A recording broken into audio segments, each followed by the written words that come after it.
terisi. Amin. Baik, kita mau mulai ibadah kita. Mari kita berdoa. Kami mengucap syukur Yesus untuk pagi ini. Kami mengucap syukur untuk semua kebaikan Tuhan kepada kami. Sepanjang hari Tuhan, Kau memberkati kami Tuhan. Pagi hari ini kami datang Tuhan dengan keinginan kami memuji, memuliakan nama-Mu Bapa. Bapa, hanya ini yang kami punya. Pujian yang layak kami sembah kepadamu Bapa. Terima kasih Tuhan. Kami juga berdoa Tuhan untuk saudara-saudara kami yang belum datang. Kalau mereka ada di jalan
saat ini.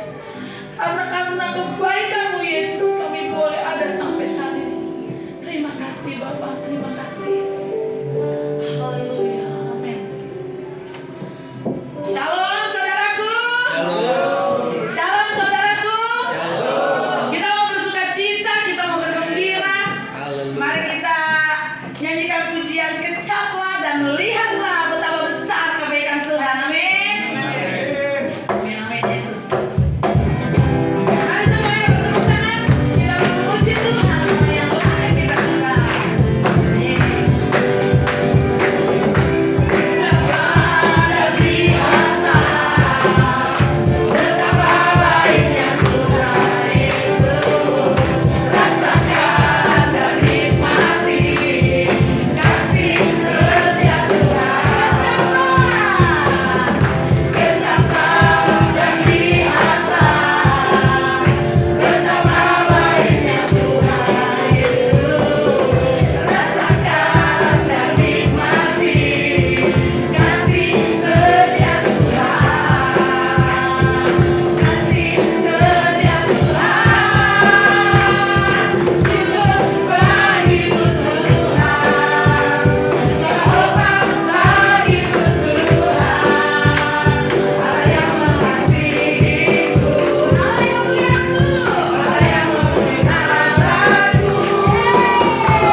Mari dalam hadirat Tuhan.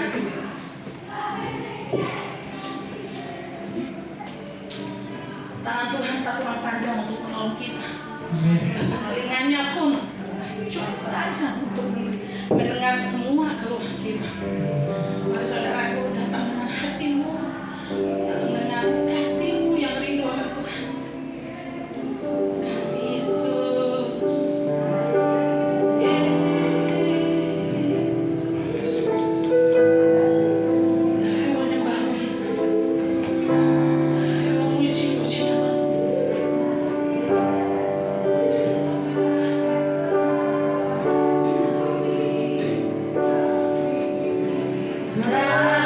Tuhan tak murah.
Jumlah orang yang terhimpun itu laki-lakinya saja kurang lebih 5.000 orang.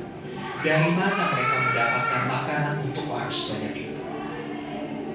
Akhirnya hanya didapati 5 roti dan 2 ikan. Kalau dipikir secara logika, tidak akan mungkin cukup. Sekalipun roti dan ikan itu dibagi-bagi kecil-kecil sekali, tidak akan pernah bisa cukup untuk 5.000 orang. Alkitab berkata, apa yang dilakukan Tuhan Yesus? Dia ambil 5 roti dan 2 ikan itu, dan dia mengucap syukur atas itu. Tuhan Yesus mengucap syukur, walaupun dia tahu itu tidak akan cukup.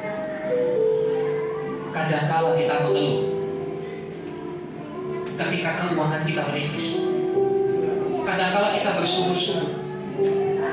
Kita tahu kurang ini, kurang, tidak akan bisa cukup. Mari belajar dari apa yang Tuhan Yesus lakukan. Dia mengucap syukur dari apa yang ada di tangannya. 5 roti dan 2 ikan itu dia tunjukkan kepada Bapaknya dengan penuh ucapan syukur. Saudara tahu apa yang terjadi setelah itu? Ketika 5 roti dan 2 ikan itu dibagi-bagi, ternyata gak habis-habis roti. Ikan itu tidak habis-habis. Dan Alkitab mencatat 5.000 orang itu makan sampai kenyang. Ya, makan sampai kenyang. Mungkin ada orang yang 2 roti saja sudah kenyang, tapi mungkin ada yang 5 roti baru kenyang. Tapi Alkitab mencatat semuanya makan sampai kenyang. Dan masih ada sisa 5 bakul, sisa 12 keranjang dari 5 roti 2 ikan itu. Saudara dikasih Tuhan, mungkin hari-hari ini kau sedang menghadapi situasi seperti itu. Keuanganmu tidak akan cukup untuk kebutuhanmu bulan ini. Iya, ini udah akhir bulan. Bagaimana kami hidup di bulan depan? Udah gak cukup, udah defisit. Mari kita mau belajar mempercayai Tuhan bahwa ada mujizat ketika kita bisa bersyukur. Tuhan akan lipat gandakan apa yang ada dalammu. Tuhan akan perbanyak apa yang kau punya. Bersyukurlah. sungguh baik. Dia teramat baik. Haleluya, haleluya. Terima kasih Tuhan. Biarlah kami selalu mempercayai Tuhan. Tuhan tidak pernah meninggalkan kami. Tuhan tidak pernah membiarkan kami. Pertolongannya selalu nyata buat kami. Kalau di masa lalu Tuhan menolong kami percaya sekarang juga Tuhan akan menolong kami. Besok pun Tuhan akan menolong kami. Tambahkan iman kami ya Tuhan, supaya kami tetap mempercayai Tuhan. Dan biarlah kami jadi orang-orang yang selalu bisa mengucap syukur. Karena ketika kami mengucap syukur, disitulah Tuhan mengerjakan mujizat. Terima kasih Tuhan. Sekarang berbicaralah melalui firman. Ajar kami, tuntun kami kepada jalan yang harus kami tempuh. Karena sejatinya kami tidak tahu kemana kami harus melangkah. Kami buta, kami tersesat. Kami perlu tuntunan. Berbicaralah ya Tuhan, karena kami siap mendengar. Berkati teman-teman kami yang sudah melayani dalam pujian penyembahan. Kiranya apa yang mereka sudah persembahkan kepada Tuhan tidak menjadi sia-sia. Tambahkan talenta mereka, biar mereka lebih lagi dalam memuliakan Tuhan. Terima kasih Bapa. Dalam nama Yesus kami berdoa. Haleluya. Amin. Amin. Silakan duduk Bapak Ibu Saudara. Shalom. Iya. Terima kasih untuk teman-teman present worship. Iya, senang sekali hari ini saya bisa beribadah bersama dengan saudara. 1 minggu gak ketemu saudara, rasanya itu tahun-tahun. Gak tahu apakah saudara merasakan hal seperti itu. Itu yang saya rasakan, jujur, bukan pencitraan. Ya, sekarang dikasih Tuhan. Ya, tolong diperbesar gambar ini. Masih ingat gambar ini? Apa yang saudara dapatkan dari gambar ini?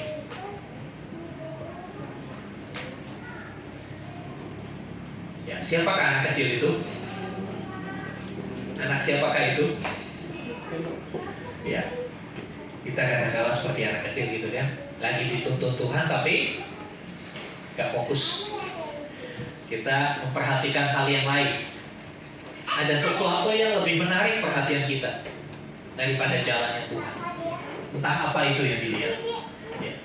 Dan kalau saudara perhatikan Tuhan tahu apa yang kita perhatikan. Jadi jangan saudara mencoba menyembunyikan sesuatu. Enggak kok Tuhan, saya nggak cinta dunia, saya nggak cinta uang. Tuhan tahu. Tuhan tahu. Seperti orang ini lihat anaknya, lihat apa, dia tahu. Jadi jangan pernah sembunyikan sesuatu pun di hadapan Tuhan. Iya. Kita hari ini mau belajar masih terkait di dalam gambar ini. Next. Ya, kita belajar tentang rahasia tuntunan Tuhan. Ya. Ya, kita bulan ini belajar tentang tuntunan Tuhan. Bagaimana kita mendapatkan tuntunan Tuhan? Ya. Apa itu tuntunan Tuhan? Kenapa tuntunan Tuhan itu penting bagi kita? Kita sudah belajar di minggu pertama. Minggu kedua kita juga belajar dari Pendeta Yosia. Bagaimana kita bisa mendapatkan tuntunan itu. Kita harus menghadirkan Tuhan. Ya. Kita mau fokus mendengarkan Tuhan. Ingat, seorang anak yang mencari jam yang hilang, bagaimana dia bisa menemukannya? Dia tinggalkan semua kebisingan. Di tempat yang sunyi, dia menajamkan pendengarannya. Kadang-kala kita harus meninggalkan kesibukan dunia ini. Kadang-kala kita harus meninggalkan setiap aktivitas hiruk-pikuknya dunia, lalu duduk diam di bawah kaki Tuhan dan mendengarkan apa yang Tuhan katakan. Kadang-kala Tuhan berbicara begitu lembut, nyaris tak terdengar, sehingga kita mengabaikan. Tapi tuntunan itu pasti buat setiap kita. Ya. Saudara dikasih Tuhan, rahasia tuntunan Tuhan. Saya mau ajak kita melihat satu contoh yang sederhana dari Lukas pasal yang ke-5 Kita buka di dalam Injil Lukas pasal yang kelima, ayat 1 sampai ayat yang ke-5 dulu dibaca. Injil Lukas pasal yang kelima, ayat 1 sampai ayat yang ke-5.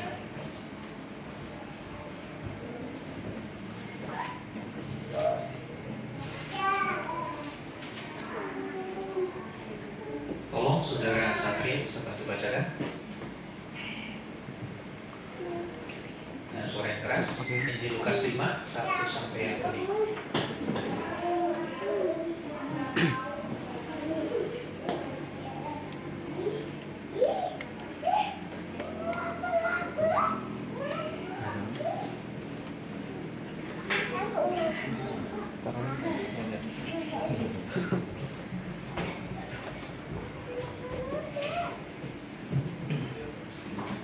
Pada suatu kali Yesus berdiri di pantai danau Genesaret, sedang orang banyak mengurumuni dia, hendak mendengarkan firman Allah. Ia melihat dua perahu di tepi pantai, nelayan-nelayannya telah turun dan sedang membasuh jalannya. Ia naik ke dalam salah satu perahu itu, yaitu perahu Simon, dan menyuruh dia supaya menolakkan perahunya sedikit jauh dari pantai. Lalu ia duduk dan mengajar orang banyak dari atas perahu. Setelah selesai berbicara, ia berkata kepada Simon, "Bertolaklah ke tempat yang dalam dan tebarkanlah jalanmu untuk menangkap ikan." Simon menjawab, "Guru, telah sepanjang malam kami bekerja keras dan kami tidak menangkap apa-apa. Tetapi karena engkau menyuruhnya, aku akan menebarkan jala juga." Iya, saudara, kisah ini dimulai dari Tuhan Yesus, Simon Petrus yang adalah seorang nelayan. Ya, dia baru membereskan perahu dan jalannya, mempersiapkan karena semalaman dia sudah bekerja. Ya, Tuhan Yesus naik ke perahu dan dia ajak untuk menebarkan jala, menangkap ikan. Saudara, kita belajar dulu, kita lihat dulu siapakah Simon Petrus. Siapakah Simon Petrus? Ya, saya kasih gambar ini. Dia adalah seorang nelayan. Kira-kira kalau seorang nelayan, dia pekerjaannya apa? Menangkap ikan. Untuk seorang nelayan, menangkap ikan adalah hal yang sangat mudah, hal yang biasa dilakukan. Tiap hari dia lakukan itu. Dengan kata lain, dia udah profesional. Mungkin kalau kita disuruh nangkap ikan, ya kalau ikannya dalam akuarium pasti bisa. Ya, apalagi ikannya udah di dalam kantong plastik, itu lebih bisa lagi. Tapi ikan di sebuah danau, ya, tentu bukan hal yang mudah. Tapi buat seorang Simon Petrus itu hal yang sepele. Hari-hari itu, bahkan istilahnya sambil mimpi pun dia bisa lakukan itu. Dan Simon Petrus ini tinggalnya di sekitar danau itu, Danau Genesaret dikatakan. Ya, Danau Genesaret atau disebut juga Danau Galilea itu satu. Tempatnya sama, ada yang nyebutnya dan di sisi sebelah sini nyebutnya Danau Genesaret, di sebelah sini bilang Danau Galilea karena di wilayah provinsi Galilea. Ada lagi Alkitab juga menyebut Danau Kineret. Itu sama, satu tempat. Dan Simon Petrus tinggal di dekat situ. Dengan kata lain, danau itu ya halaman rumahnya, habitatnya dia sudah hafal banget. Dia tahu banget daerah-daerah mana yang banyak ikannya. Satu kata yang menunjukkan Simon Petrus, dia seorang yang profesional dalam hal menangkap ikan. Next. Iya. Dikisahkan di situ, ya, ayat 4 tolong dibacakan lagi ya, 4.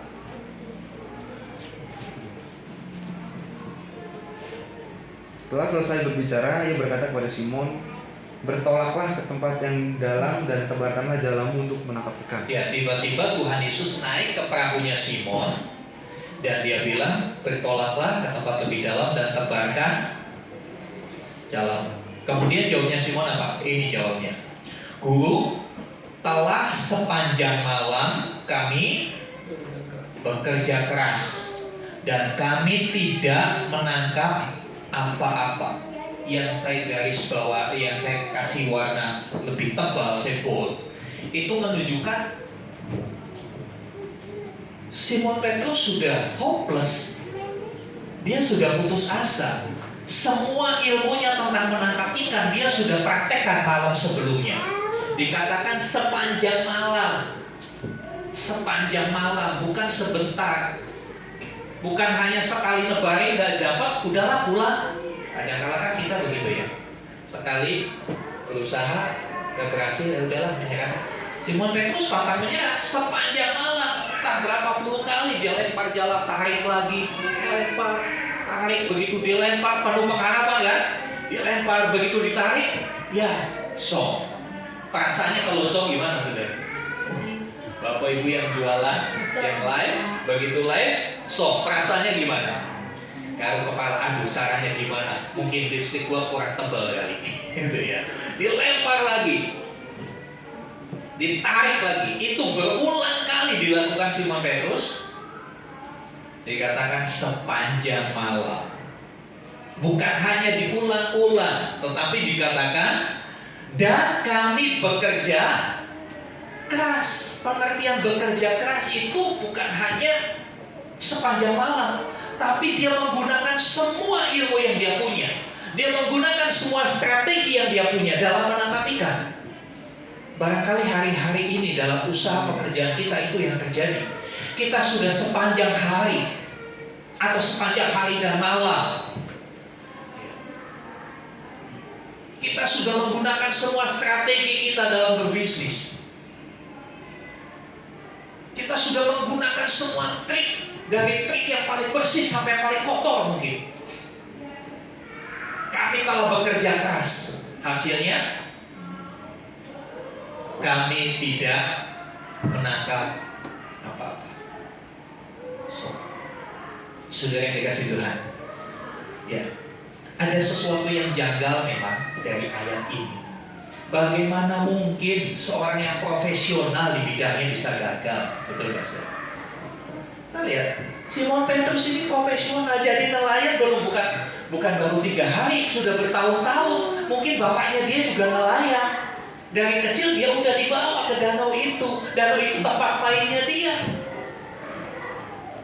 Saudara yang dikasih Tuhan, bagaimana mungkin seorang nelayan seprofesional Simon Petrus suatu ketika mengalami kegagalan, dan kegagalan itu kegagalan total. Kenapa? Saya sendiri waktu membaca ayat ini, masa sih sepanjang malam tebarkan jala, ikan teri aja kagak dapat, tidak mendapat apa-apa. Kira-kira ayat ini bohong gak saudara? Enggak, kita juga dapat apa-apa. Masa sih gak ada satu ikan pun? Apa ikannya lagi ngumpet semua? Atau ikannya lagi mudik gak ada di danau itu, pindah ke danau lain? Kan gak mungkin dia nyebrang, saudara. Tapi inilah realita kehidupan kita. Next. Inilah realita kehidupan. Ya, ada situasi yang di luar kendali. Ada satu situasi yang di luar kendali kita. Saudara, dalam kehidupan hal ini seringkali terjadi. Kita sudah berusaha maksimal, gagal maning. Mungkin dari yang driver online sudah pakai 3-4 aplikasi, pakai tuyul di mana-mana, kagak nyantol juga, sepi, anyep. Ada situasi-situasi yang di luar kendali kita. Ya, kemampuan dan kerja keras kita gak cukup menolong. Semua strategi yang kita punya, mungkin yang ada yang bergerak di bidang marketing, strategi marketing paling up to date di 2024 saudara lakukan, tapi gak tembus juga. Tetap gak kena target juga penjualan kita. Saudara yang dikasih Tuhan, itulah realita yang kadang terjadi, sesuatu yang di luar kendali kita. Apa yang di luar kendali? Apa yang seringkali terjadi dan itu di luar kendali kita? Cuaca. Kita nggak bisa kendalikan cuaca. Ya, kita nggak bisa kendalikan cuaca. Kemudian apa lagi? Kesehatan. kesehatan kita. Kita nggak bisa kendalikan, tiba-tiba sakit. Tidak, tiba-tiba kita sakit. Kok bisa ya saya sakit? Jangan dikasih Tuhan, ada begitu banyak hal yang terjadi di luar kendali. Apalagi yang di luar kendali? Iya, kayak perekonomian global, kita nggak bisa kendalikan itu. Perekonomian nasional, perekonomian global nggak bisa kendalikan.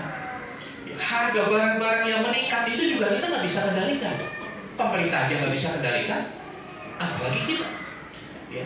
Kondisi sosial politik, keamanan itu di luar kendali kita.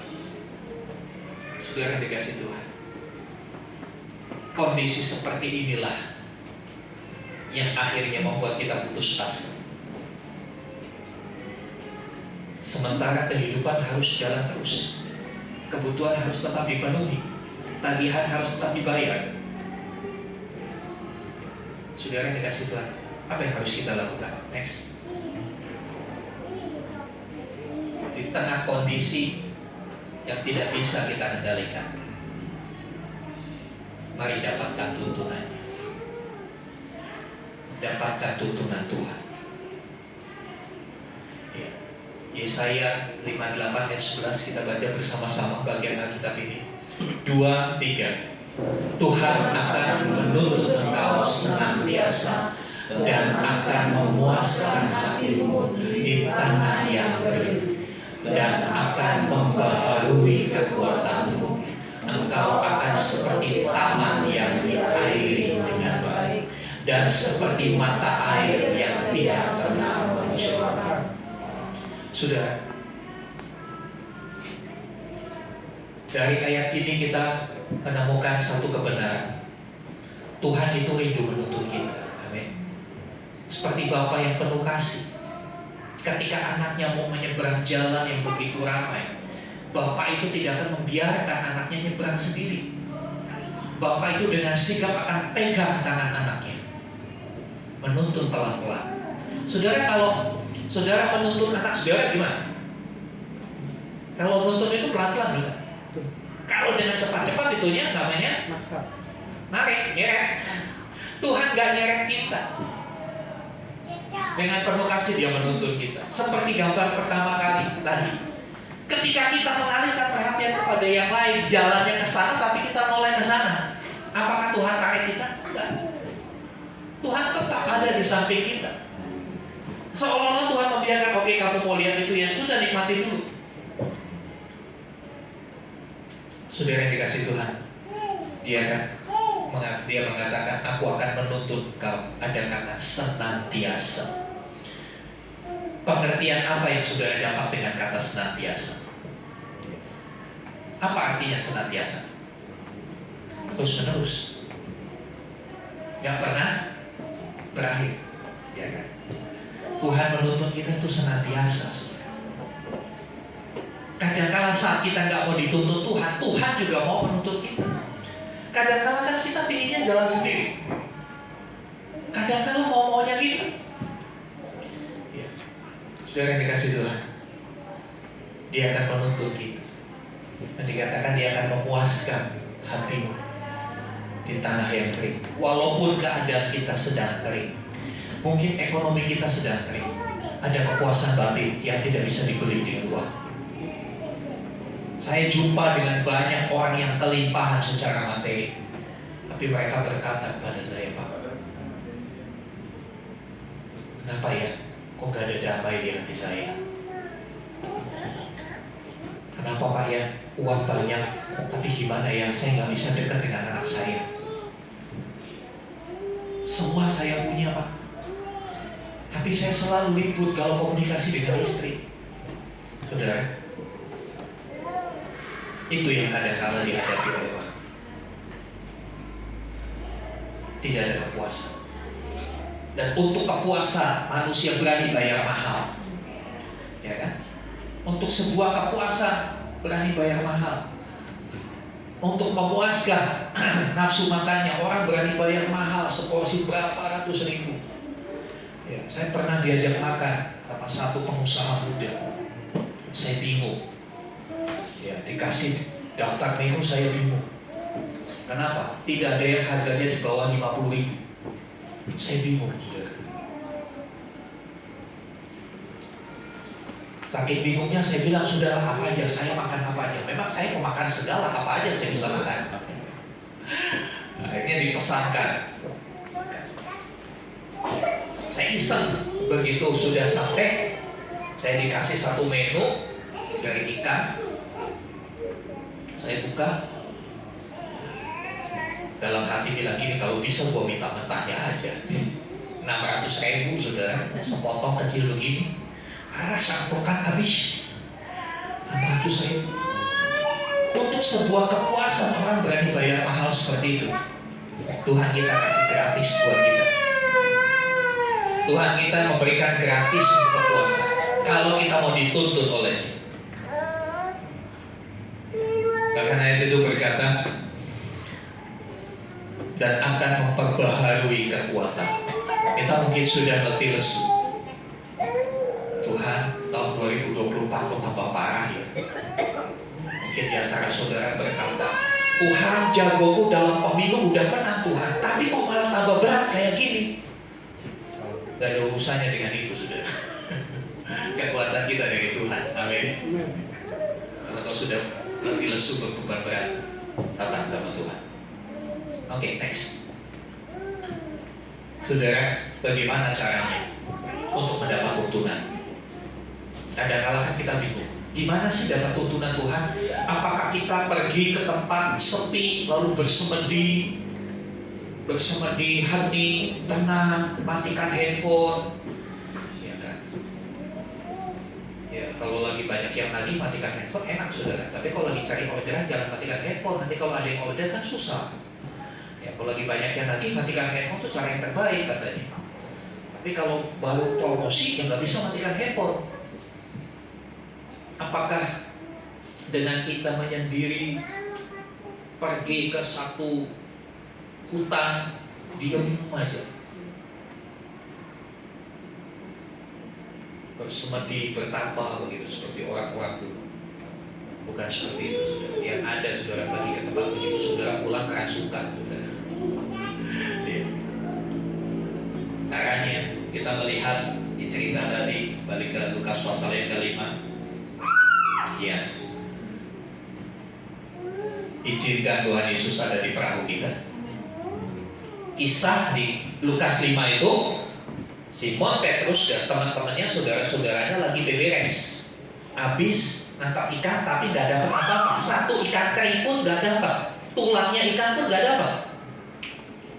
Sambil lemes-lemesan beberes. Tiba-tiba Tuhan Yesus masuk ke perahunya. Kalau saudara ada dalam posisi Simon Petrus, saudara, ngapain ini belum kelar lagi diberesin. Tuhan Yesus naik perahu. Simon gak negur, dibiarkan. Dia mengizinkan Tuhan Yesus masuk ke perahunya. Selanjutnya ayat 4 tadi berkata, Tuhan Yesus bilang apa? Ayo ke laut lagi, ayo ke danau lagi, ayo ke tempat yang lebih dalam, lebarkan jala lagi. Ini orang baru datang kok merintah-merintah. Ya. Mungkin suatu kali saudara baru selesai yang jualan online, baru selesai live, sudah sepanjang malam sampai pagi, sampai matanya udah kayak mata panda. Udah beberes, tapi nggak ada satupun yang nyantol. Tiba-tiba saya datang. Bu, ayo live lagi. Saudara bagaimana? Pasti saudara mau apa-apaan sih Pak Agam? Udah capek tau. Apa-apaan sih Pak Agam? Sok tahu. Udah gitu saudara. Yang datang naik ke perahu Simon, yang berbicara kepada dia, apakah seorang nelayan juga? Siapa Tuhan Yesus? Tukang kayu. Ngerti apa tukang kayu nangkap ikan? Tukang kayu mah nyerut, motong, ya kan, bikin meja, tahu. Tapi kalau nangkap ikan, kok ini tiba-tiba ini orang masuk ke perahu nyuruh? Saudara yang dikasih Tuhan, bisakah kita izinkan Tuhan masuk dalam hidup kita, masuk dalam pekerjaanmu, dan jadikan dia pusat dari pekerjaan saudara. Simon Petrus, dia tidak tolak ketika Tuhan Yesus naik ke perahunya. Ketika Tuhan Yesus keluarkan perintah, dia nggak bilang apa-apaan sih Tuhan. Ya, saudara dikasih Tuhan. Ya, jadikan dia pusat dari pekerjaan dan kehidupan. Izinkan dia ada di dalam perahu sekarang.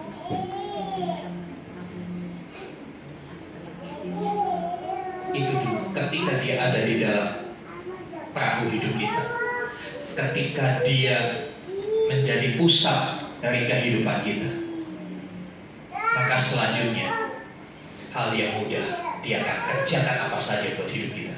Amin. Karena dia adalah Tuhan. Yang kedua, saudara, kita juga harus mengakui seperti Simon di dalam ayat yang kelima. Kita harus mengakui kegagalan kita. Kita harus berani mengakui kelemahan-kelemahan kita. Kita harus bilang, iya Tuhan, aku gak bisa. Sebelum engkau mengakui kelemahan, Tuhan tidak akan turun tangan menyelesaikan kelemahan. Ya, ada seorang bapak yang sama saya, Pak, saya janji Pak, pokoknya tahun depan 2024 saya nggak mau merokok lagi.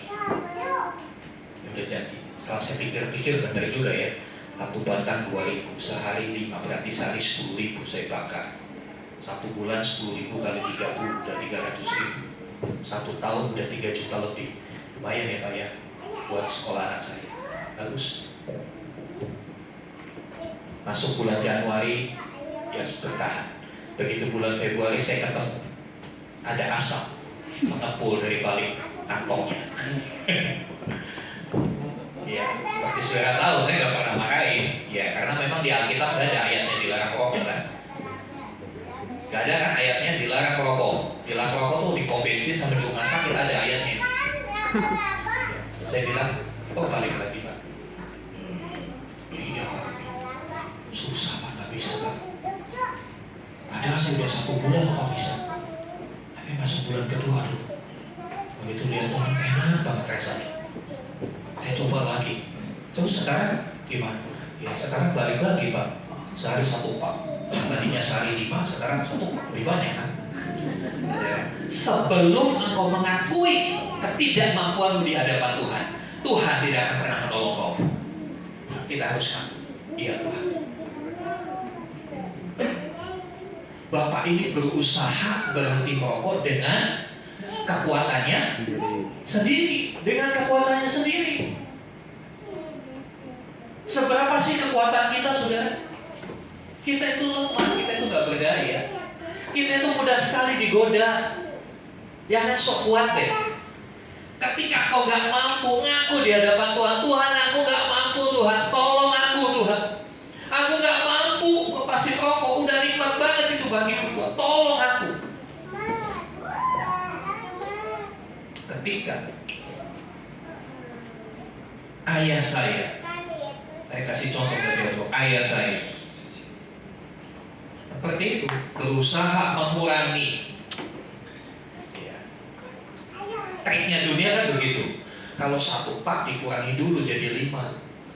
Dari 5 jadi 2, jadi 1. Habis jadi 1 tambah lagi. Nah, dunia kan begitu. Itu terjadi di bapak saya almarhum. Satu kali dia ngaku dia depan Tuhan, aku gak mampu lepas dari rokok. Tolong aku, mampukan. Ketika dia berkata, Tuhan tolong aku, mampukan aku, di situ tangan Tuhan yang perkasa memampukan dia. Dia berhenti rokok sampai hari matinya. Dia bilang, sekarang papa kalau cium bau rokok mual. Jadi kalau temannya datang, rokok, jangan rokok yang gua gak kuat. Sampai berani begitu. Kenapa? Kekuatan dari Tuhan. Tanpa kekuatan Tuhan kita gak pernah mampu. Demikian kelemahan-kelemahan lain. Yang suka pornografi, iya aku nggak mau, aku nggak mau lihat wanita telanjang, lihat gajah telanjang aja. Satu saat pertahananmu akan jebol. Karena apa? Kita ini tanah liat, Kita debu tanah, kita nggak mampu. Kita perlu kekuatan dari Tuhan. Tadi katakan ayat tadi Yesaya 58 ayat 11, Tuhan akan memperbaharui kekuatan kita. Ketika kita mengaku kegagalan kita, kelemahan kita, Tuhan itu gak marah. Tuhan gak marah. Tuhan gak bilang, kenapa kamu masih udah melayani masih merokok? Kenapa kamu pelayan Tuhan berdoa siapa tapi masih suka pornografi? Tuhan gak marah. Tuhan tahu kita lemah. Dia akan hadirkan kekuatan. Dia akan memberikan kesanggupan itu. Kisah itu, kalau saudara lanjutkan baca ayat selanjutnya, akhirnya Petrus menangkap begitu banyak ikan yang tadinya malam gak dapat apa-apa. Nelayan itu cari ikan malam, kalau siang ikannya Tidur. Tapi siang-siang bolong suruh nangkap ikan sama Tuhan. Disitulah dahsyatnya Tuhan kita. Saudara dikasih Tuhan, sudahkah Yesus ada di dalam perahu? Sudahkah kita akui semua kelemahan kita di depan Tuhan? Tuhan, aku gak sanggup Tuhan. Ya, aku gak sanggup. Ini kelemahanku Tuhan. Aku emosional Tuhan. Kau tahan begitu rupa, suatu saat jebol juga. Tapi minta kekuatan dari Tuhan. Ya, selalu katakan minta kekuatan dari Tuhan. Dia akan memampukan kita. Begitu banyak kesaksian orang yang lepas dari perkara-perkara yang tidak baik. Ketika dia mengakui di hadapan Tuhan. Dan dia beroleh kekuatan untuk berhenti dan meninggalkan semuanya. Next. Ya, kita belajar dari Petrus. Ya. Tadi di dalam ayat yang kelima dikatakan, Guru, setelah sepanjang malam kami sudah bekerja keras, tapi nggak dapat apa-apa. Tadi saya sudah kasih tahu, yang naik ke perahu, yang nyuruh nyebarin jala itu tukang kayu. Tapi Petrus, dia nggak sombong, dia nggak bilang, tahu apa lu? Kadang-kala saya pernah ketemu dengan orang, dia bilang, Tuhan Yesus kan nggak pernah bisnis. Ya mana tahu dia tentang bisnis. Dia lupa kalau Tuhan Yesus itu Tuhan. Tuhan itu maha segalanya. Dia pikir cuma dia yang tahu bisnis. Itu bentuk kesombongan. Petrus nggak sombong. Dia sadar yang di perahunya itu siapa. Ya. Yang kedua, dia nggak bantah. Dia cuma bilang, dia cuma ceritain pengalamannya, aku gagal. Ya kan? Dia cuma akui, aku sudah bekerja keras, aku sepanjang malam gak dapat apa-apa, aku gagal. Ya. Dia nggak bilang, sebentar Tuhan, kita diskusi dulu yuk sama nelayan-nelayan lain. Apakah ini waktu yang tepat kita nangkap ikan? Kita diskusi dulu. Ntar saya panggil teman-teman saya untuk pengalaman. Kita diskusi dulu yuk. Ya. Dia nggak bantah, dia nggak ngeyel. Dia juga Simon Petrus nggak bilang gini, sebentar Tuhan Yesus, sebentar. Biarin saya istirahat dulu deh Tuhan. Udah capek semalaman Tuhan, belum tidur nih. Masa suruh balik-balik, aduh capek deh. Biar saya, ya orang Jepang bilang leye dulu. Saya istirahat dulu deh, ngaso dulu. Ya, enggak. Kadang-kala mungkin kita nggak sombong, tapi kita ajak ngeyel sama Tuhan. Sudah dikasih petunjuk, sudah diarahkan, nggak mau. Sudah kasih petunjuk seperti ini, dilanggar, nggak diikutin. Ya gagal mani. Ya. Selanjutnya, Petrus tidak takut memulai cara yang baru. Menangkap ikan di siang hari itu cara baru buat dia. Gak pernah dia lakukan ini. Tapi karena Tuhan yang nyuruh dia lakukan. Ini yang kadang-kala harus kita lakukan. Kita harus berani melakukan hal-hal yang baru yang gak pernah kita lakukan. Asal itu adalah petunjuk dari Tuhan. Menangkap ikan di siang hari hal yang baru buat Simon Petrus. Tapi ayat 5 bagian B dikatakan, tetapi kalau engkau yang menyuruhnya, aku pergi juga. Itu kerennya itu. Aku udah gagal, tapi karena engkau nyuruh aku, engkau nyuruh aku kan, aku pergi. Aku pergi bukan karena ini sesuai dengan ilmu menangkap ikan, tapi aku pergi karena aku mempercayai perkataan-Mu Tuhan.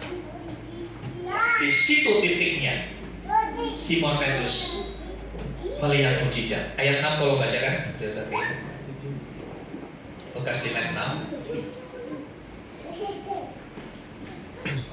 Dan setelah mereka melakukannya, mereka menangkap sejumlah besar ikan sehingga jalan mereka mulai koyak. Iya. Dan hasilnya apa? Mereka menangkap sejumlah besar ikan. Berbanding terbalik dengan ayat 5, tidak mendapat apa-apa. Kerja semalaman tidak dapat apa-apa. Ini baru nebak dapat sejumlah besar ikan. Sampai jalannya ayat 7. Lalu mereka memberi isyarat kepada teman-temannya di perahu yang lain supaya mereka datang membantunya. Dan mereka itu datang, lalu mereka bersama-sama mengisi kedua perahu itu dengan ikan hingga hampir tenggelam. Saudara lihat hasilnya ketika Tuhan bekerja menuntun kita. Yang tadinya satu ekor ikan teri aja gak dapat, bahkan tulangnya ikan aja gak dapat, sekarang lihat jalannya hampir koyak. Simon Petrus panggil perahu yang lain, datang untuk apa? Bukan untuk ikut jalan, tapi untuk nampung hasilnya. 2 perahu penuh, bahkan hampir tenggelam. Ketika Tuhan bekerja, itu yang akan terjadi. Cuma kadang-kala kita itu terlalu naif. Kita terlalu percaya diri dengan kemampuan kita. Kita terlalu mengandalkan cara-cara dunia. Ketika Tuhan menyatakan sesuatu yang berbeda dari kebiasaannya, ya, ketika Tuhan menyatakan sesuatu yang berbeda dari kebiasaannya, kita tolak. Gimana Tuhan? Tiap bulan aja kurang, masih harus kasih 40 hadiah tambah kurang dong Tuhan. Hitungan matematika memang seperti itu. Tapi Tuhan kita adalah Tuhan atas matematika. Dia bisa ubahkan keadaan. Saya pernah mengalami hal ini, saudara. Saya pernah mengalami kurang lebih 10 tahun yang lalu ketika kami membuka usaha kafe di Bekasi, jualan di mall harusnya rame dong, betul kan? Kan mall kan tempat ngumpulnya orang, apalagi posisi kami itu di pintu masuk, pintu utama. Wah, pasti kelewatan, nggak mungkin orang nggak lihat kami jualan di situ. Tapi yang terjadi apa, saudara? 3 bulan pertama bawa pulang uang paling banyak itu 35.000. Jualan di mall pulang bawa uang 35.000. Besok belanja ya keluarin dari kocek. Lama-lama tabungan kami habis itu 3 bulan. Udah tabungan kami habis, harus sewa lagi kan? Kita bingung. Jujur waktu itu kami seperti Simon Petrus, bekerja semalaman. Promosi bagaimana lupa. Lakukan pokoknya, wah. Dimodifikasi menu, kasih varian baru. Ini. Tetap sama seperti Simon Petrus, nggak dapat apa. 20.000, 30 turun, kadang-kala 0 rupiah. Padahal besoknya kudu belanja lagi. Sampai pada satu titik kami ngaku dari Tuhan, kami gak bisa, kami gagal. Tolong ajari kami gimana caranya. Tuhan kan gak pernah jualan. Tapi saya percaya Dia adalah Tuhan yang maha mengetahui. Dan sama istri satu dalam 2 bergumul, dapat puasa. Tahu gak apa yang Tuhan mau ngomongkan? Suatu sore dengan mata berlinang, mau nangis tapi malu. Mau nangis tapi malu lihat tumpukan makanan gak laku terjual, dimakan juga udah bosan, ya kan? Tiba-tiba kuat di hati saya, kuat di hati istri saya, sama kesan yang kami dapat. Bagikan kepada karyawan di mall itu.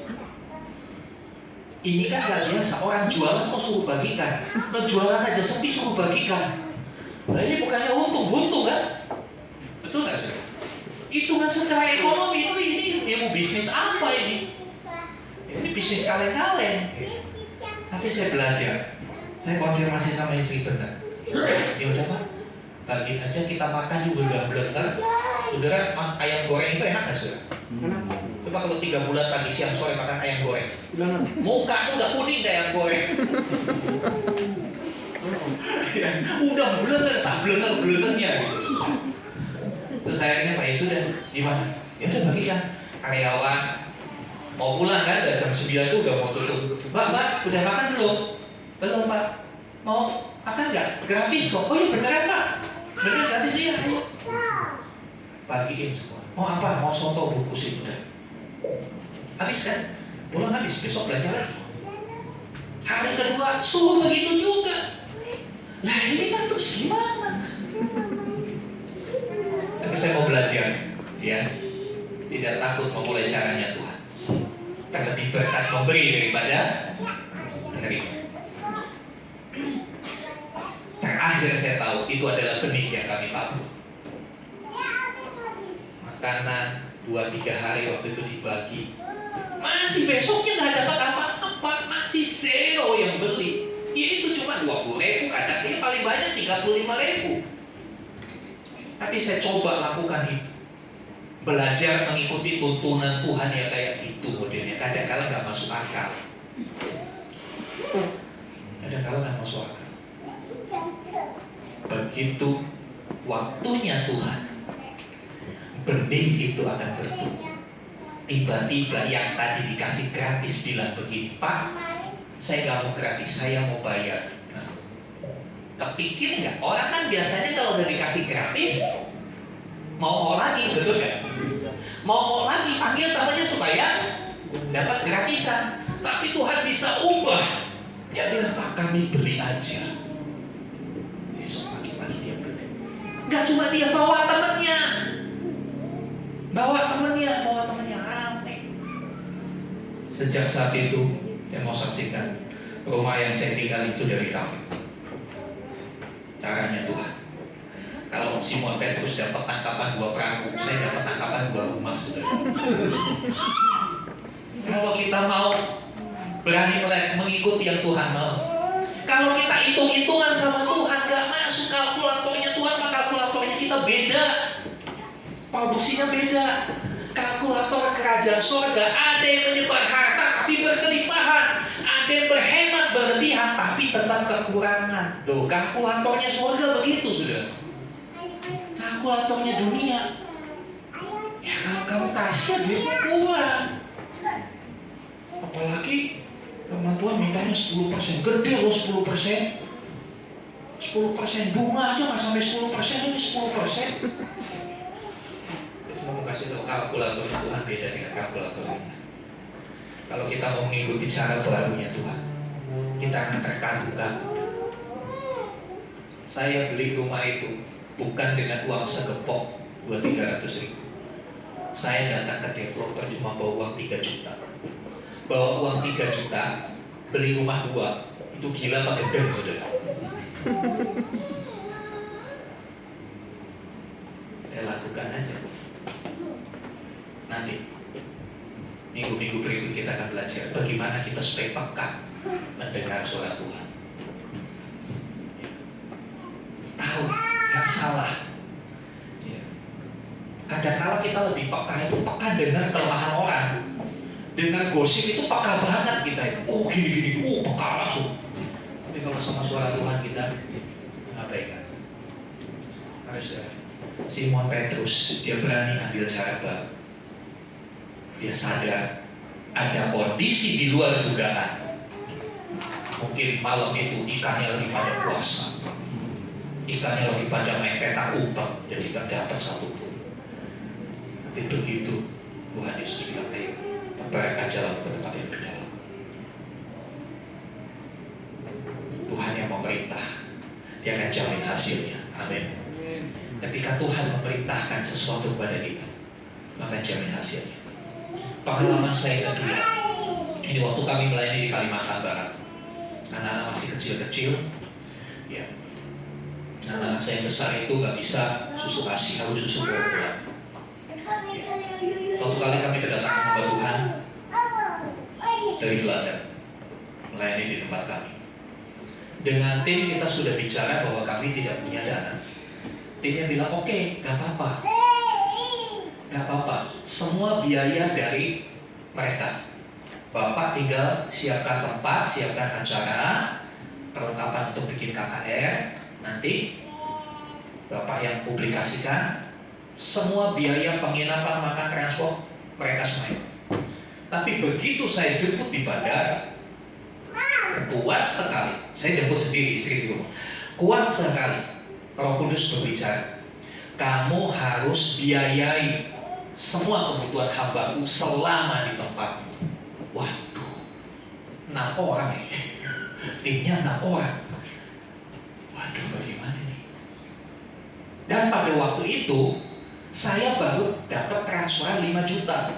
Gede nggak 5 juta saudara? Mungkin buat saudara nggak gede, tapi buat saya tahun 2002 5 juta itu gede, pakai banget. Pakai buat itu. Nah, terus logika seorang ayah, lah nanti susu anakku beli pakai apa? Kan begitu saudara? Manusiawi kan? Hitungan manusia kan? Nanti anakku beli susu pakai apa kalau ini dipakai buat ini? Kan janjinya dia mau nangani. Kenapa saya harus ambil alih? Nanti saya dikira sombong, sok kaya. Saya simpan itu sampai ke rumah, saya konfirmasi sampai istri saya. Ma, begini. Ternyata di rumah Tuhan juga ngomong hal yang sama sama istri saya. Terus gimana? Ya udah kita berdoa. Oke Tuhan, kami mau belajar taat kepada Tuhan. Kami mau belajar mengikuti caramu yang baru bagi kami. Oke. Saya handle semua. Ya. 5 juta habis. Tabungan 0. Lalu sempat anak saya gak minum susu, minum air kaji. Tahu ya air kaji? Masak beras bukan di Mexico, di kompor gitu, diambil air. Terus saya dikasih Tuhan. Tidak sampai 3 hari, 2 kali lipat Tuhan kembalikan, masuk 10 juta. Saya terkagum dengan caranya Tuhan. Ketika kita berani meletakkan cara kita yang lama, konsep berpikir yang lama, dan kita mengikuti caranya Tuhan, itu ajaib saudara. Saudara dikasih Tuhan. Ya, next. Jadi rahasianya bagian Alkitab ini. Tetapi karena engkau menyuruhnya, aku akan menebarkan jalan juga. Mungkin dalam hatinya, walaupun aku udah capek Tuhan, tapi karena engkau yang menyuruhnya, aku akan menebarkan jalan juga. Ya. Rahasianya taat saat Tuhan menuntun. Kadangkala kita tidak merasakan hasil dari tuntunan Tuhan karena kita tidak taat. Kita ikutin jalannya kita. Kita sudah tahu salah. Banyak orang yang sudah sadar dia salah. Sadar iya pasti salah. Tapi diterusin. Kalau saudara pergi ke satu tempat pakai Gmap atau Waze, terus saudara tahu salah, apa yang saudara lakukan? Cepat cari U-turn, betul kan? Cepat cari putar balik. Karena kalau semakin saudara jauh, muter baliknya makin lama, nyampe ke tujuannya makin lama. Kenapa permasalahan hidupmu gak kelar-kelar? Kita sadar tapi gak cepat berbalik. Jadi baliknya lama. Mari kita menjadi orang yang cepat sadar, cepat balik. Kadang-kala kan kita begitu naik mobil, ya kan? Belok kiri, kita lurus. Karena pakai pikiran kita, wah nanti gini-gini, sana aja lebih enak. Lurus. Udah tahu salah, lurus. Pikiran kita mungkin bisa jalan sini. Makin jauh ke sasarnya, betul. makin jauh. Demikian di dalam usaha. Engkau salah menggunakan keuangan, berhenti dan berbalik, perbaiki. Jangan diterusin, makin hancur. Makin banyak defisitnya. Tapi kalau mau berhenti, stop, ya cuma di titik itu, balik, pemulihan terjadi. Tapi kalau saudara terusin, makin hancur. Ya, dalam semua bidang. Ya. Sudah tahu rokok itu udah dikasih peringatan sama pemerintah. Ya. Tetap saudara lakukan, saudara sadar sebetulnya, tapi diteruskan. Nanti kalau sakit lebih parah, saudara, pulihnya lebih lama. Mau pilih mana? Cepat pulih atau lama pulih? Halo? Mau cepat pulih atau lama pulihnya? Kalau mau cepat pulih, ayo berbalik, belajar taat. Taat, kata taat 4 huruf, T-A-A-T. Dibaca dari depan, dibaca dari belakang. Coba ditulis dari atas ke bawah. Taat, dari bawah ke atas, dibikin miring. Taat, dari sini taat juga. Biar bagaimanapun dibolak-balik, kita memang kudu taat sama Tuhan. Ketika kita taat sama Tuhan, kita akan lihat hasil dari tuntunan Tuhan. Dia tidak pernah kita menuntut di jalan yang salah. Dia akan menuntut kita di padang yang berumput hijau, ke air yang tenang. Dia menuntut kita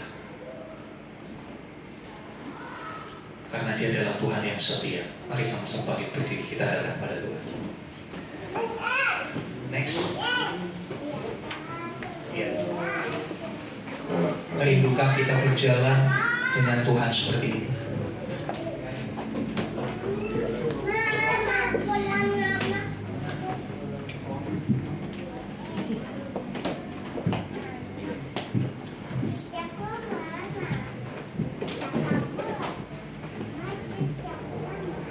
Ya, kebenaran firman Tuhan tentang tuntunan Tuhan akan kita lanjutkan di bulan Juni. Bagaimana kita belajar mendengar suara Tuhan. Bagaimana kita bisa membedakan mana yang suara Tuhan, mana yang suara dari kita. Karena Tuhan ngomong itu enggak, hai anak, enggak begitu. Kadang-kala Tuhan berbisik lembut di hati kita. Kadang-kala cuma Tuhan memberikan satu kesan yang tipis. Kita perlu. Seorang anak pasti akan tahu. Ya. Seorang anak saya di Solo, ya, walaupun saya telepon pakai nomor lain, dia tahu itu suara papanya. Kenapa? Karena dia anak saya. Ya. Kita anak Tuhan, seharusnya kita bisa mengenali suara Bapa kita. Amin. Bagaimana cara mengenali suara Bapa kita? Matikan suara-suara yang lain, fokus pada Dia. Kita mau datang pada Tuhan. Berikan satu pujian, ku datang Tuhan, baharui hatiku. Ku datang Tuhan, baharui hatiku.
Mari kita mengakui di hadapan Tuhan. Setiap kegagalan, setiap sifat-sifat jelek yang mungkin kau sudah berusaha tapi tetap gagal. Mari datang dan akui di hadapan Tuhan. Biar kekuatan itu dicurahkan bagimu dan kau dilepaskan dari setiap kelemahan-kelemahan itu. Dia tidak marah ketika kau datang mengakui. Dia tidak menghakimi kau. Dia tidak menjatuhkan hukuman itu. Ketika kau datang dengan pengakuan yang tulus, dia akan berikan kekuatan. Kuasa kasih akan mengangkatmu terbang lebih tinggi mengatasi masalah-masalah, bahkan mengatasi badai hidup yang kau hadapi. Tetapi ketika kau menyembunyikan kelemahanmu, menyembunyikan dosamu, Yesaya 59 ayat 1 dan 2. Tetapi tangan Tuhan tidak kurang panjang, pendengarannya tidak kurang, tetapi yang menjadi pemisah antara aku dan adalah segala dosa. Yang membuat aku menyembunyikan diri daripadamu adalah segala pelanggaran. Jangan sembunyikan, saudara. Jangan sembunyikan apapun di hadapan Tuhan. Ngaku sama Tuhan itu lebih baik. Karena ngaku di hadapan Tuhan itu membuka jalan pemulihan. Tapi kalau kau sembunyikan, kau akan makin jauh dari Tuhan. Hidupmu akan makin terpuruk. Dengan pujian ini sebagai doa kita, ku datang Tuhan. Ku datang Tuhan, Baharui hati, baharui hatiku dengan anugerah, dengan anugerah di dalam engkau.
Biar kita tenang sejenak di hadapan Tuhan. Dengarkan suaranya yang lembut berbicara di hati. Jangan pertahankan ego. Tidak perlu gengsi kau di hadapan Tuhan. Akui saja kegagalan. Tuhan tahu kok kita ini lemah. Tuhan tahu kita tidak akan pernah mampu berjalan sendiri. Haleluya, haleluya.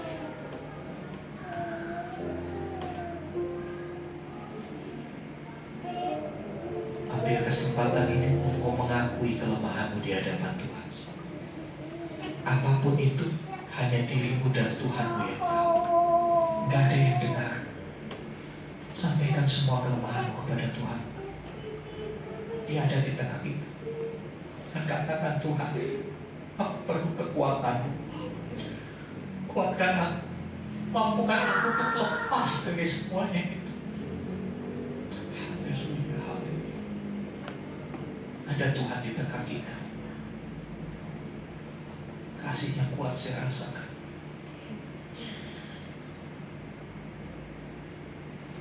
Ketika kita mampu, Dia tidak akan marah. Tapi dengan senyum Dia akan merangkul kita. Dengan wajah yang ceria, Dia mengelus kepala. Dan Dia berkata, aku mengasihimu anakku. Aku mengasihimu. Aku merindukan engkau dekat denganku.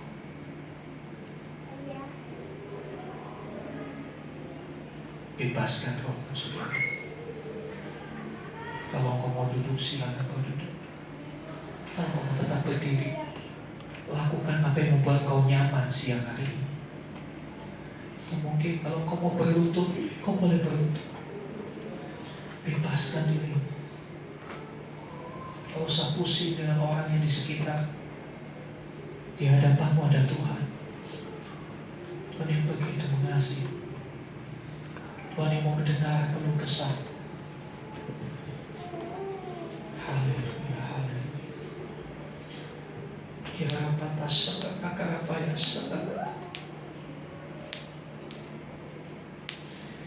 Haleluya.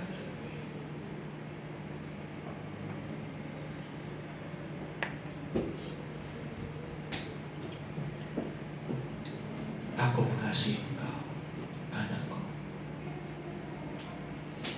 Aku rindu selalu dekat denganmu.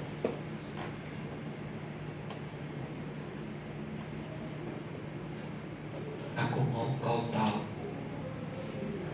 bahwa telah lama aku merindukanmu.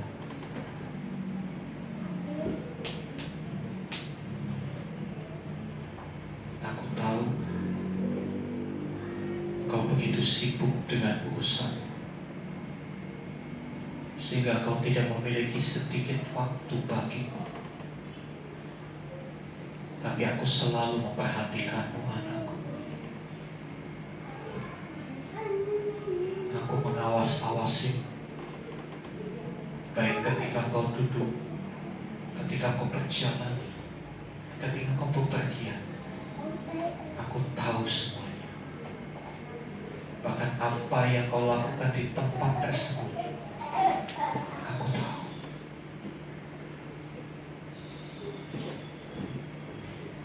Kemarilah anakku, karena aku akan menuntun engkau di jalan yang harus kau tempuh. Berjalanlah bersamaku.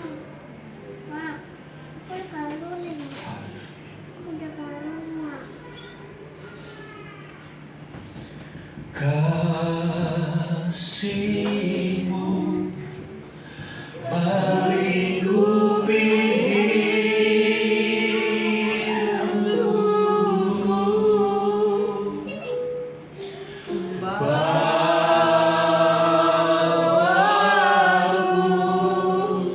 dekat padamu. Ku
sungguh sangat mengasihi kami. Kami mengucap syukur dan kesetiaan-Mu Tuhan. Menunggu kami balik kepada Engkau. Terima kasih Tuhan. Terima kasih Tuhan, kami mau belajar untuk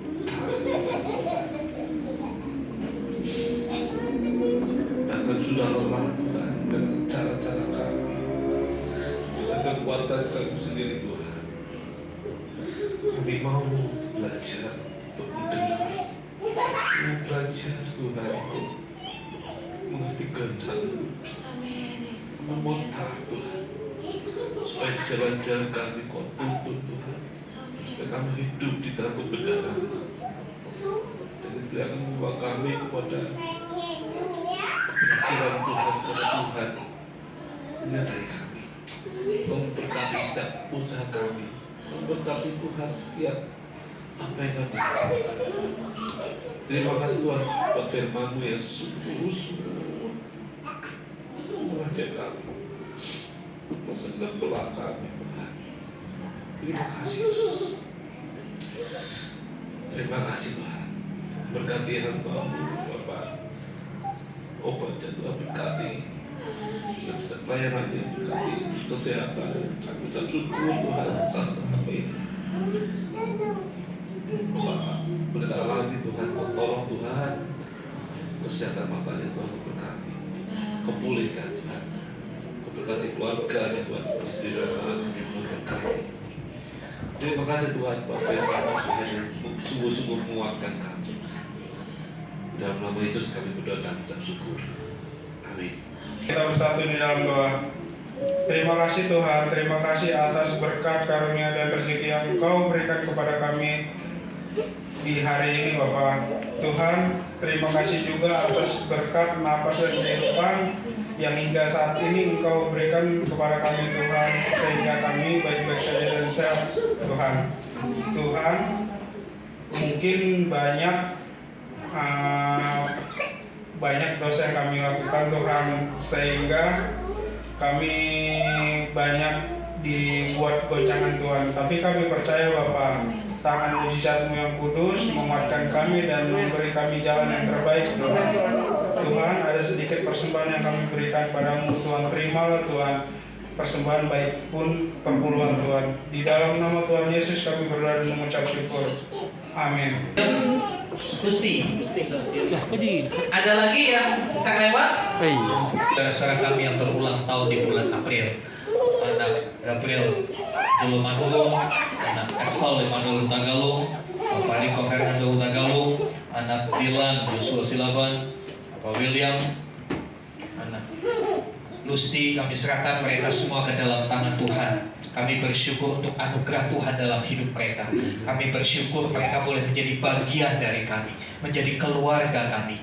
Kiranya berkat-Mu tercurah atas mereka. Apapun yang menjadi pergumulan mereka, Tuhan yang akan menuntut mereka sampai kepada kemenangan pada akhirnya.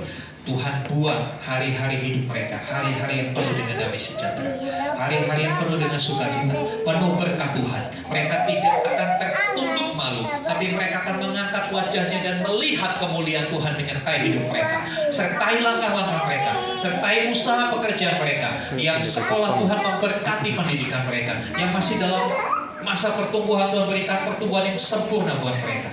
Kami tolak setiap kutuk, kami tolak setiap kemalangan, kami tolak setiap musibah, kami tolak setiap penyakit di dalam nama Tuhan Yesus. Kami terima berkat yang luar biasa untuk mereka. Di dalam nama Tuhan Yesus kami berdoa. Haleluya. Amin. Selamat ulang tahun.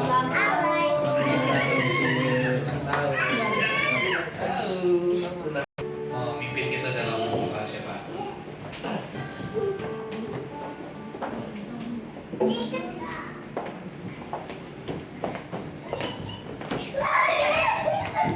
Mari kita bersatu hati, kita berdoa.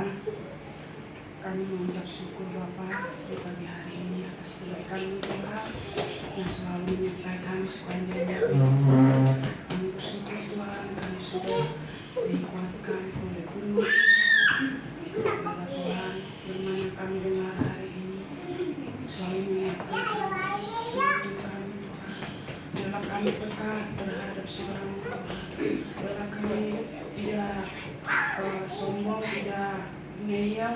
biarlah kami berdoa kepadamu Tuhan, karena Tuhan selalu menuntun kami ke jalan-Mu. Terima kasih Bapa, kuatkan kami Bapa untuk melakukan firman-Mu. Bapa yang baik, biarlah kami taat ketika Tuhan menuntun kami. Terima kasih Tuhan Yesus. Kami berdoa buat jemaat Tuhan yang memiliki apapun Tuhan yang saat ini mungkin mereka bekerja, mungkin mereka ada halangan Tuhan. Engkau berkati mereka semua, beri Tuhan kesehatan. Biarlah di hari-hari yang akan datang kami sama-sama beribadah di tempat ini. Terima kasih Bapak, kami bersyukur juga buat Bapak Obaja yang sudah Tuhan tolong, sudah pulih. Terima kasih Tuhan semua karena kebaikan-Mu. Biarlah Tuhan pakai Bapak ini lebih lagi Tuhan. Berkati rumah tangga Bapak Gembala Tuhan, berkati anak-anaknya, berkati Gembala juga dan mereka Tuhan. Kau cukup kasih segala keperluannya. Biarlah apapun kerinduannya Tuhan, beri yang terbaik. Bapak yang baik, kami juga memohon kepadamu biarlah jemaat di tempat ini mau Tuhan dituntun oleh-Mu. Biarlah kami selalu mendengar suara-Mu Tuhan. Terima kasih, berkati keluarga kami pribadi lepas pribadi Tuhan. Berkati pekerjaan kami, berkati usaha kami Tuhan. Biarlah kami Tuhan, Kau jadi kami lebih dari pamanan. Terpujilah Engkau Bapa. Pagi hari ini sebentar lagi kami mau pulang Tuhan. Biarlah Kau melindungi kami, perjalanan kami. Biarlah kami Tuhan sampai di tempat kami tak kurasa apapun. Saat ini kami terima berkat-Mu dari Bapak Gembala kami. Mari saudara yang dikasih Tuhan, buka hatimu, angkat tanganmu dan sekarang terimalah rahmat anugerah dari Bapa di surga. Di dalam kasih dan karya Tuhan Yesus Kristus, bersama persekutuan pengurapan Roh Kudus, terimalah berkat-berkat jasmani, terlebih lagi berkat rohani. Jadilah berkat dimanapun Tuhan menempatkan kau. Karena itu pergilah, jadikanlah semua bangsa murid, baptislah mereka dalam nama Bapa dan Anak dan Roh Kudus, dan ajarlah mereka melakukan segala sesuatu yang telah Aku perintahkan kepadamu. Dan ketahuilah Aku menyertai engkau senantiasa sampai kepada akhir zaman. Demikianlah Tuhan Yesus akan datang kembali, menjemput kita, membawa kita masuk ke tempat yang telah Dia sediakan, supaya di mana Tuhan Yesus berada, di situ kita boleh berada. Dengan penuh syukur kami terima setiap berkat Tuhan buat hidup kami di dalam nama Tuhan Yesus Kristus. Haleluya. Amin.